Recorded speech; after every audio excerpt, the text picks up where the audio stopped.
Okay student, ये class 9th का chapter number 5 है जिसका नेम है the fundamental unit of life, cell.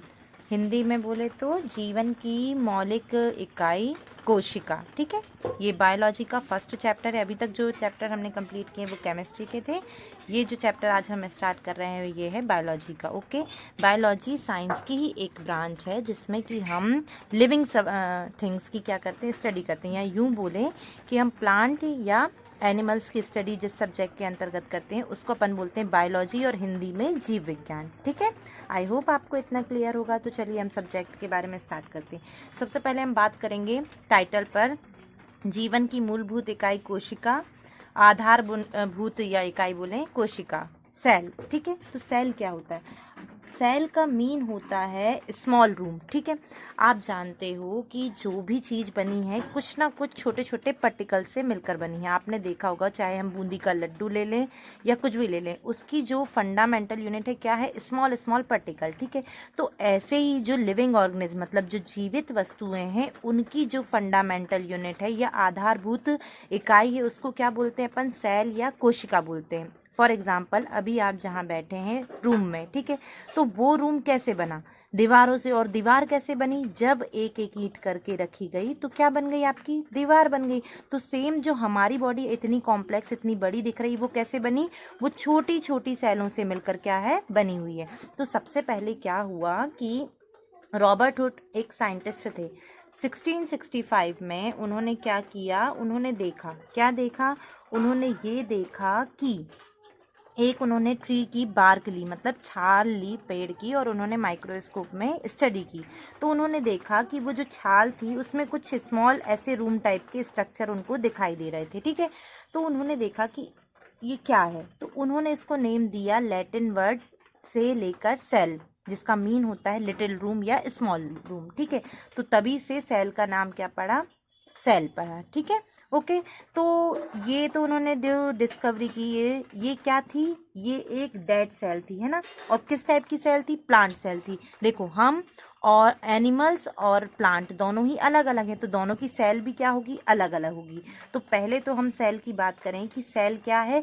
Cell हमारी बॉडी की सबसे छोटी संरचनात्मक कार्यात्मक इकाई है। ठीक है, हमारे जीवन की। आगे बात समझ रहे हैं?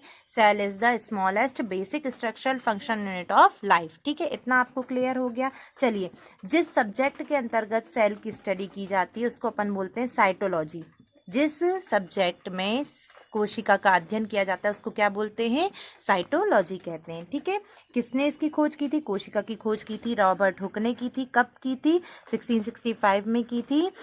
और वो कोशिका कैसी थी? वो कोशिका मृत कोशिका थी। और किसकी थी वो प्लांट की थी, पौधे की कोशिका थी। ठीक है, आगे बात समझ में।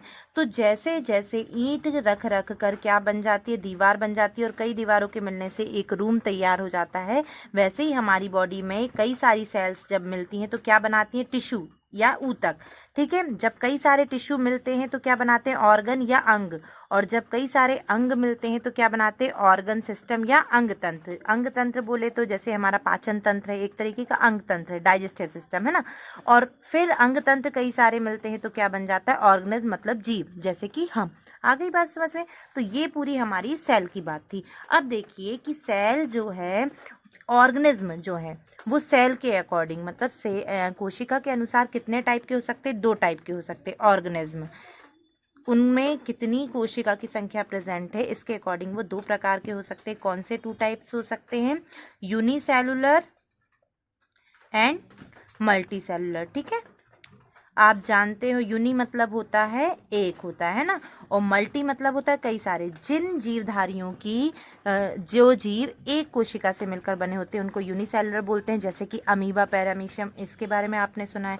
और जो जीवधारी कई सारी कोशिकाओं, मतलब एक से अधिक कोशिका से मिलकर बने होते हैं, वो क्या होते हैं? Multi cellular organism. Which is made up of 1 cell is called unicellular organism, और which is made up of more than 1 cell is called multicellular ठीक है। एग्जाम्पल हो गए हम, प्लांट, ये सब क्या है, मल्टी सेलुलर है। और यूनिसेलुलर के अमीबा, पैरामीशियम वगैरह। Okay clear. तो ये organism according to cell number कितने हो गए, यूनिसेलुलर और मल्टी सेलुलर। अब उनमें अपन जो है सेल को, टाइप्स ऑफ सेल को कितने टाइप से डिवाइड कर सकते हैं, 2 टाइप से। कैसे, यूकैरियोटिक एंड प्रोकैरियोटिक। तो यूकैरियोटिक हम क्या बोलेंगे, कब बोलेंगे, हम तब बोलेंगे जब जो ऑर्गेनिज्म है उसकी सेल में क्या हो, न्यूक्लियस मेम्ब्रेन हो, मतलब जो उसका न्यूक्लियस हो, जो उसका केंद्रक हो, उसके आसपास एक झिल्ली हो, तो उसको अपन बोलेंगे यूकैरियोटिक। और प्रोकैरियोटिक किसको बोलेंगे, जिसके पास क्या ना हो, न्यूक्लियस मेम्ब्रेन ना हो, मतलब कोशिका झिल्ली जिसमें अनुपस्थित हो, उसको अपन बोलेंगे प्रोकैरियोटिक। ओके, आ गई बात समझ में। ये यूकैरियोटिक, ये प्रोकैरियोटिक, हिंदी में भी इनको यही बोलेंगे। ये हमारे टाइप्स ऑफ सेल हो गए। ठीक है, अब हम आते हैं कि सेल में आखिर होता क्या क्या है ना। ये जो सेल है, हम इतने बड़े दिख रहे हैं, अब हमारा जैसे हैंड भी है ना, तो इसमें भी क्या होगी, कई सारी सेल्स होगी, है ना। तो ये सेल्स में इसका स्ट्रक्चर क्या होता है, आगे यहाँ पे पढ़ते हैं। सबसे पहले जो सेल है उसके 3 बेसिक स्ट्रक्चर्स होते हैं। कौन से 3, cell membrane, cytoplasm and nucleus. Okay, ये मतलब हो गई होगा। ओके, सेल मेम्ब्रेन क्या होती है, सेल मेम्ब्रेन वो होती है किसी भी सेल को जो आकृति प्रदान कर रही, वो क्या हो गई, सेल मेम्ब्रेन हो गई। आगे बात समझ में। साइटोप्लाज्म, जो इस सेल में एक लिक्विड फिल्ड होता है, लिक्विड भरा होता है, द्रव भरा होता है, उसको अपन क्या बोलते हैं, जेली लाइक होता है ये द्रव, है ना। कैसा होता है, जेली सब्सटेंस होता है, उसको अपन बोलते हैं साइटोप्लाज्म। और न्यूक्लियस, सेंटर में एक स्फेरिकल पार्ट होता है जिसको न्यूक्लियस या केंद्रक कहते हैं। आ गई बात समझ में। ये हो गई नॉर्मल सेल के बेसिक स्ट्रक्चर। ओके, अब आते हैं सेल ऑर्गेनेल्स। सेल ऑर्गेनेल्स किसको बोलते हैं, सेल ऑर्गेनेल्स उनको बोलते हैं सेल के जो भी सारे लिविंग कंपोनेंट हैं जो कुछ ना कुछ फंक्शन कर रहे हैं, उनको अपन क्या बोलेंगे, सेल ऑर्गेनेल बोलेंगे या कोशिका अंगक बोलेंगे। कोशिकांग भी बोलते हैं इसको। क्यों बोलते हैं, क्योंकि कोशिका के अंदर पाए जाने वाले वो अंग जो कुछ ना कुछ क्या करते हैं, कोशिका का कार्य करते हैं, वो क्या कहलाते हैं, कोशिकांग कहलाते हैं या कोशिका अंगक कहलाते हैं। आगे बात समझ में। तो अभी ये जो है, ये सारे हमारे सेल ऑर्गेनेल्स या कोशिका अंगक हैं। ये इंग्लिश में नेम लिखे हैं, ये हिंदी में नेम लिखे हैं, आप देख लीजिए। ओके, सबसे पहला एंडोप्लाज्मिक रेटिकुलम, यहाँ अपन देखते जाएंगे और फिर बात करते जाएंगे, दोनों पेज को कवर करना, ठीक है। ओके, तो ये आपको डायग्राम दिख रहा है, ये जो है हमारी, ये है एनिमल सेल। एनिमल सेल बोले तो एनिमल मतलब हम भी एनिमल की कैटेगरी में ही आते हैं ना, तो ये एनिमल सेल है, मतलब हम में और जानवर में पाई जाने वाली। और ये है प्लांट सेल, ठीक है। Okay clear. तो ये दोनों प्लांट सेल और एनिमल सेल का स्ट्रक्चर है, हम डिफ्रेंशिएट भी करेंगे प्लस इनकी टर्मिनोलॉजी को भी पढ़ेंगे। सबसे पहले आप देख लीजिए, ये जो आउटर लेयर आपको दिख रही है इसको बोलते हैं सेल मेम्ब्रेन या प्लाज्मा मेम्ब्रेन। ये आउटर जो लेयर है इसको बोलते हैं सेल मेम्ब्रेन या प्लाज्मा मेम्ब्रेन। इसका वर्क ये है कि जो भी सेल को मटेरियल ज़रूरी है, फॉर एग्जाम्पल यदि कार्बन डाइऑक्साइड को बाहर निकालना है और ऑक्सीजन को अंदर लेना है, वाटर की ज़रूरत है अंदर लेना है, तो इसका ट्रांसमिशन कौन करेगा, ये मेम्ब्रेन करेगी। ये मेम्ब्रेन जो होती है सेमी परमिएबल होती है या अर्ध पारगम्य होती है। अर्ध पारगम्य बोले तो सिर्फ इसमें से इंपॉर्टेंट मटेरियल ही अंदर जा सकते हैं, ठीक है, अन्यथा कुछ अंदर नहीं जाएगा, ठीक है। हो गई ये बात क्लियर, सेल मेम्ब्रेन का फंक्शन आपको क्लियर। चलिए ठीक है, नेक्स्ट आते हैं, इनके सेंटर वाले पार्ट में क्या होता है, न्यूक्लियस होता है। ये जो दिख रहा है आपको, ये क्या है, एक राउंड शेप वाली बॉडी डार्क कलर में होती है जिसको बोलते हैं न्यूक्लियस। इस न्यूक्लियस को सेल का ब्रेन बोलते हैं, केंद्रक को कोशिका का क्या बोलते हैं, दिमाग बोलते हैं। क्यों, क्योंकि जितना भी इंपॉर्टेंट मटेरियल है और कोशिका कैसे काम करेगी ये कौन डिसाइड करता है, ये केंद्रक डिसाइड करता है। आगे बात समझ में। ये केंद्रक क्या है, it is the brain of cell, ठीक है। Nucleus is the brain of cell. Okay clear ये बात। इसमें एक जेनेटिक मटेरियल होता है, थ्रेड लाइक ऐसे स्ट्रक्चर होते हैं। इसमें क्या होते हैं, थ्रेड लाइक स्ट्रक्चर होते हैं जिसको अपन बोलते हैं क्रोमोसोम्स। क्या बोलते हैं, क्रोमोसोम्स। इन क्रोमोसोम्स का क्या फंक्शन है, ये क्रोमोसोम्स का हिंदी में बोलेंगे गुणसूत्र।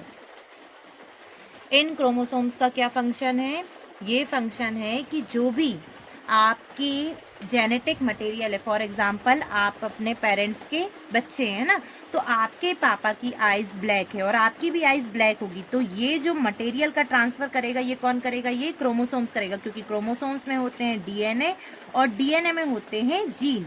और जीन क्या है, फंक्शनल यूनिट है। जो क्या करती हैं, जेनेटिक कैरेक्टर को पेरेंट्स से बच्चों में ट्रांसफर करती है। ठीक है, आपके हेयर का कलर ब्लैक होगा या ब्राउन होगा, ये कौन डिसाइड करेगा? यही जीन्स डिसाइड करते हैं, जो कि कहाँ होते हैं? क्रोमोसोम्स में होते हैं, और ये क्रोमोसोम्स न्यूक्लियस में होते हैं। बात समझ में आई सबको? हमारी बॉडी में कितने क्रोमोसोम्स हैं? मतलब हमारी सेल में 23 पेयर, या बोले तो कितने? 46, टोटल नंबर में 46 और जोड़े में कितने? 23 पेयर। ठीक है, आगे बात समझो। नेक्स्ट आते हैं एंडोप्लाज्मिक रेटिकुलम। ये क्या है? हमारा ऑर्गेनेल है। पहले नंबर का एंडोप्लाज्मिक रेटिकुलम एक क्या है? एक स्ट्रक्चर है जो कोशिका के अंदर पाया जाता है, सेल के अंदर। इसको हिंदी में बोलते हैं अंतर्द्रव्यी जालिका। इसका ये वर्क है कि क्या बोलते हैं, जो भी प्रोटीन वगैरह है उसका निर्माण करने के लिए जो भी हेल्प चाहिए है, और ये जो झिल्ली है इसका निर्माण में जो भी प्रोटीन और फैट और लिपिड वगैरह जो भी लगेगा वो कौन करता है? ये एंडोप्लाज्मिक रेटिकुलम करता है, मतलब अंतःद्रव्यी जालिका करती है। ठीक है, अंतःद्रव्यी जालिका दो प्रकार की होती है, या एंडोप्लाज्मिक रेटिकुलम कितने टाइप की होती है? 2 टाइप की। कैसे 2 टाइप की? यदि इस पर, जैसे ये इस प्रकार की कुछ होती है ना, तो यदि इस पर ऐसे ऐसे कुछ स्ट्रक्चर बने हुए हैं तो ये हो जाएगा रफ एंडोप्लाज्मिक रेटिकुलम, क्योंकि ये जो स्ट्रक्चर है ये राइबोसोम कहलाते हैं। क्या कहलाते हैं? राइबोसोम।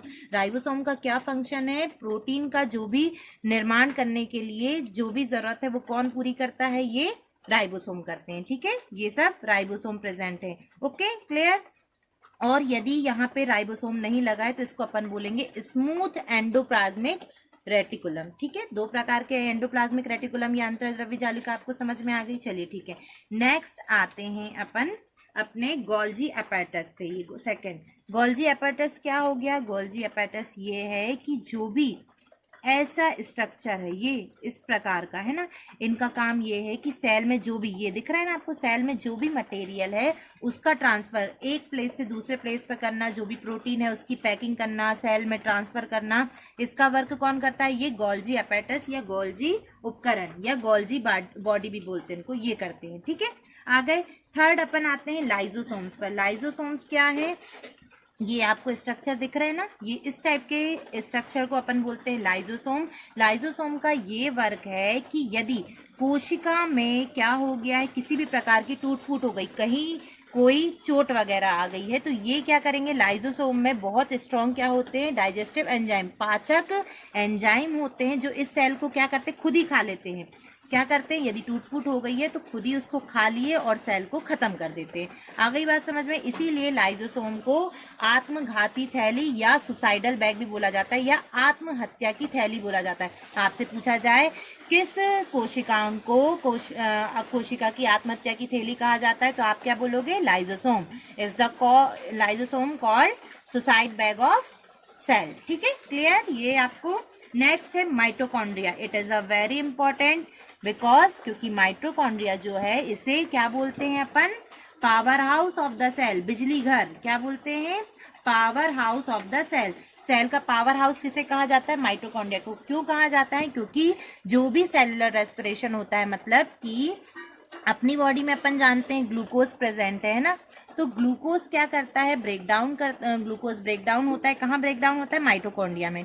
ग्लूकोज ब्रेकडाउन होकर एनर्जी रिलीज करता है। किस फॉर्म में करता है? एटीपी के फॉर्म में, है ना। तो ये एटीपी क्या है? एडेनोसाइन ट्राइफॉस्फेट, जो कि एनर्जी की करेंसी है। जैसे 100 रुपए, 200 रुपए, ये क्या है?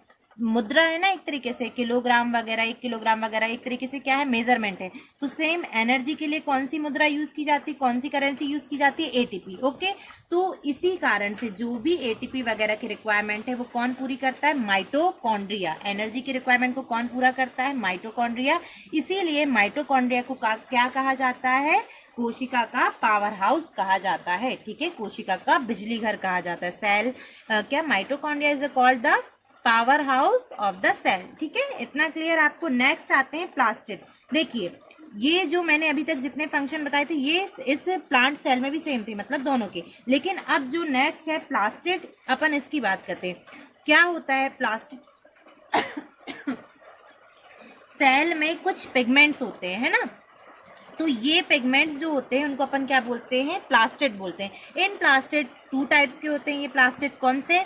एक तो ल्यूकोप्लास्ट और दूसरा बोलते हैं क्लोरोप्लास्ट। ठीक है, देखो क्लोरोप्लास्ट क्या है, ये जो ग्रीन कलर के आपको दिख रहे हैं इनको क्लोरोप्लास्ट बोलेंगे, क्योंकि एक इनमें एक पिगमेंट होता है जिसको बोलते हैं क्लोरोफिल। और आप जानते हो प्रकाश संश्लेषण की क्रिया या फोटोसिंथेसिस की प्रोसेस में कौन जरूरी होता है, क्लोरोफिल जरूरी होता है। तो ये सिर्फ केवल किस में पाया जाता है, पादप कोशिका या प्लांट सेल में। ठीक है, और एनिमल सेल में प्लास्टिड नहीं पाया जाता। जंतु कोशिका, पादप कोशिका, ये दोनों आपको क्लियर है। ठीक है, नेक्स्ट आते हैं वैक्यूल्स। वैक्यूल्स को बोलते हैं रसधानियां या रिक्तिका। ठीक है, सेल के अंदर कुछ खाली स्थान होता है ना, ये स्थान, ये जो प्लेस है ये बड़ा भी हो सकता है या छोटा भी हो सकता है, कम भी हो सकता है। जैसे ये एक प्लेस खाली है, यहाँ पे, यहाँ प्लेस खाली है, तो ये प्लेसेस जो है ये क्या कहलाते हैं, वैक्यूल्स कहलाते हैं। क्या कहलाते हैं, वैक्यूल्स। ठीक है, इन ये सेल में प्रेजेंट होते हैं। प्लांट सेल जो पादप कोशिका होती है उसमें बहुत बड़े होते हैं ये, इस कारण से इनका जो केंद्रक होता है वो साइड में होता है, जबकि इसका केंद्रक कहाँ है, बिल्कुल बीच में। ये जो न्यूक्लियस है यहाँ सेंटर में और यहाँ साइड में। क्यों, क्योंकि यहाँ पे वैक्यूल्स जो है बहुत बड़ा गैप है और यहाँ पे छोटे छोटे प्रेजेंट होते हैं। ठीक है, तो ये भी एक डिफरेंस हो गया कि ये पादप कोशिकाओं में ये जो रिक्तिकाएं या रसधानियां होती है बहुत बड़ी होती है और इनमें क्या होती है, छोटी होती है और कम होती है। आगे बात समझ में। अब आपसे डिफरेंस वगैरह पूछा जाए तो आप बता सकते हो।